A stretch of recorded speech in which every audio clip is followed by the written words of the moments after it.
What is it like to have a film festival for the state of Israel outside of Israel?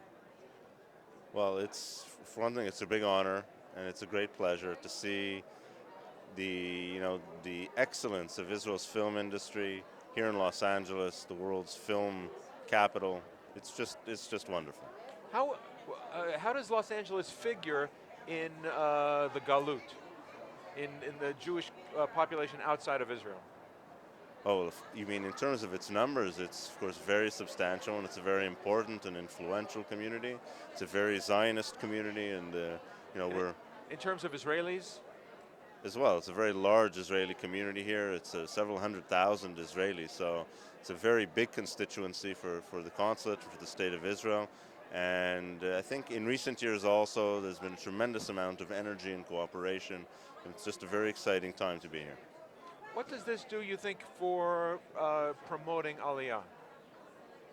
Well, I think that it exposes Israelis who live here and people in the Jewish community and in the community in general to modern Israel, to the Israel you don't usually see in the headlines. And, this is something which can promote better connections, more deeper ties to Israel along all of these constituencies.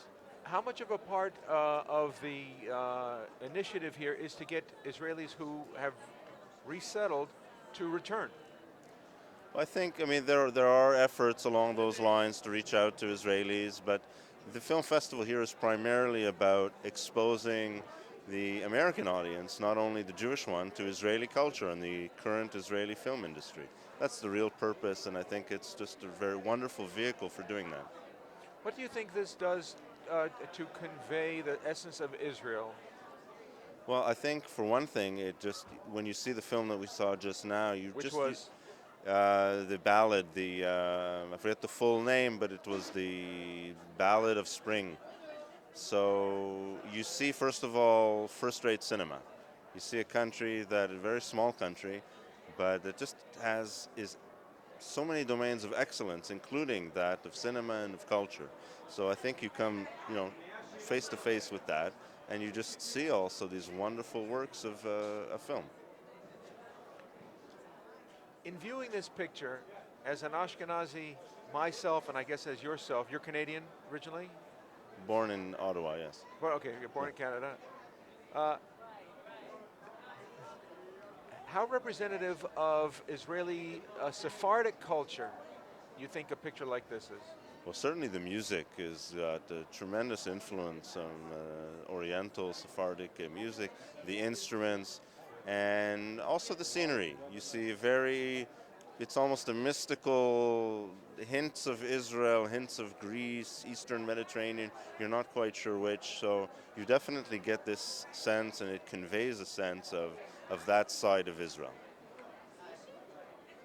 To me, watching it as an Ashkenaz, it reminds me that so much of Israel, of modern Israel, is composed of the Jewish people from all over the world, including through the Middle East, and even historically, the people from the lands of the Bible, Iraq, and and those Middle Eastern places. How much a part of that do you think factors into a modern Israel? Well, I think, look, Israel gathered in Jewish populations from all over the world, from Ethiopia to India to North America, Europe, Russia, of course. It's a tremendously important component of Israeli society, and Israeli society is extremely diverse. We're an immigrant society. We have cultural influences from all of these places. This last film is one perfect example of how all of that filters in and makes up Israel's cultural mosaic today. So it's a very important component. Do you feel more Jewish when you live in Israel as a Jewish person? I think that you can't separate Jewish identity. This is my own personal take from the land of Israel and from connection to the land of Israel. So for me personally, there's a very deep, profound connection to actually living in Israel in terms of expressing my Jewish identity. But of course, there are so many different ways to express the identity, and the connection to Israel is felt also when you are there and you're present there, whether as a permanent resident, as a citizen, or just as a tourist. Do you feel closer to God being in Israel? I think that being a Jewish person, you're probably pretty close to God wherever you are.